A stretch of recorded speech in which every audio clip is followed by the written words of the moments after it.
There are things people tell AI that they have never told another human being. Private fears, hidden resentment, shameful memories, questions they are afraid to ask aloud.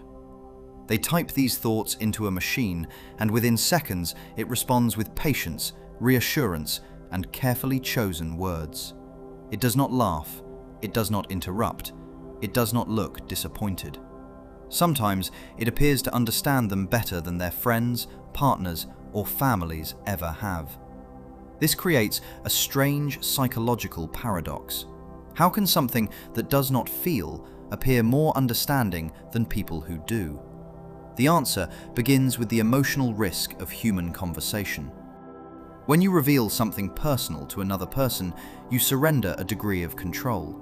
They may misunderstand you, they may judge you, they may become defensive, distracted, or impatient. They may offer advice when you only wanted to be heard. Even the people who love us are carrying their own worries, memories, insecurities, and expectations. Human attention is divided.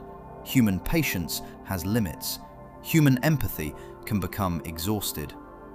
AI appears to remove these limitations. It does not need to tell you about its own difficult day.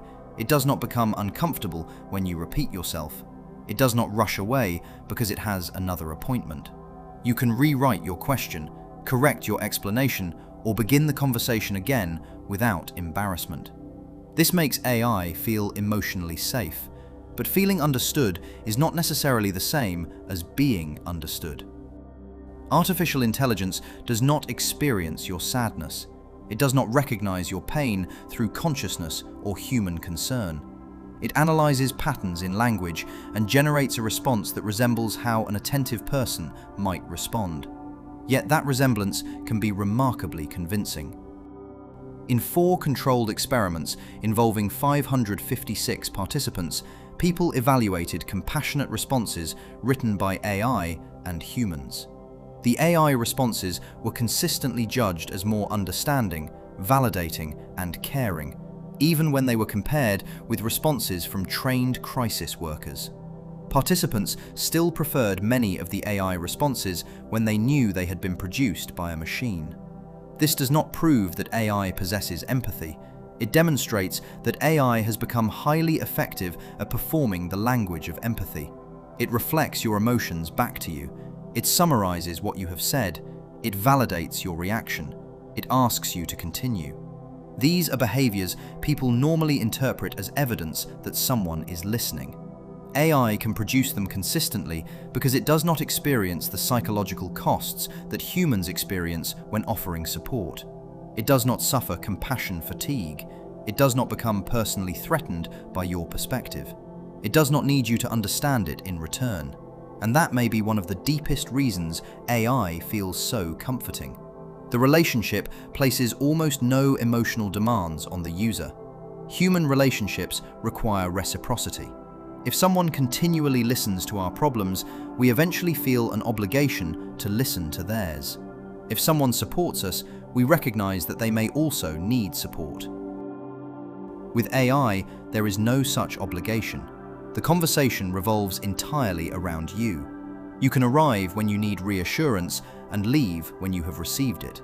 You can reject an answer, demand another, or close the conversation completely.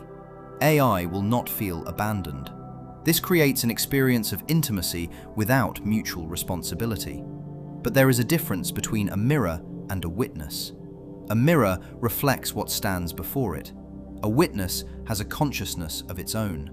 A witness can be affected by what you reveal. A witness can disagree, challenge you, remember your suffering, and choose to remain beside you.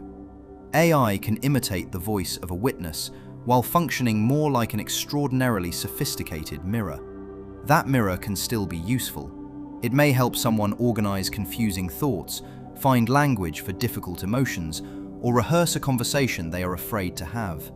For a lonely person at 3 in the morning, an immediate response may feel better than silence. The danger begins when the mirror becomes more desirable than human relationships. A large study of 1,131 AI companion users found that intensive companionship use was associated with lower well-being. particularly among people who disclosed deeply personal information and had limited human support. This does not prove that AI caused their difficulties. People who are already lonely may naturally turn to chatbots more frequently, but it reveals an important vulnerability. The people who most need genuine connection may also be the most likely to accept its simulation. There is another risk. Because AI systems are designed to remain helpful and agreeable, they may validate a user when thoughtful disagreement would be healthier. Recent research describes this as sycophancy, the tendency of AI to affirm the user's position even when that position is mistaken, unfair, or harmful. A friend may say, "I understand why you feel that way, but I think you may be wrong." AI may be tempted to say, "Your feelings are completely valid," and then construct an explanation that strengthens the story you already believe. Validation feels like understanding, but genuine understanding sometimes requires resistance. Real relationships contain friction. People challenge our interpretations. They expose our blind spots.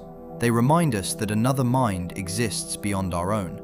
That friction can be frustrating, but it is also part of psychological growth. Perhaps AI feels more understanding than people because it offers the visible signs of care without the inconvenience of another human consciousness. It is patient without sacrifice, available without commitment, supportive without vulnerability. But human understanding is not valuable because it is perfect. It is valuable because another person, with limited patience, divided attention, and a complicated inner world, still chooses to make room for us. AI may produce the perfect sentence at the perfect moment. A human relationship offers something less perfect, but more reciprocal: presence. The challenge of the future is therefore not simply whether machines will learn to understand us. It is whether their flawless imitation of understanding will make us forget what it means to understand one another.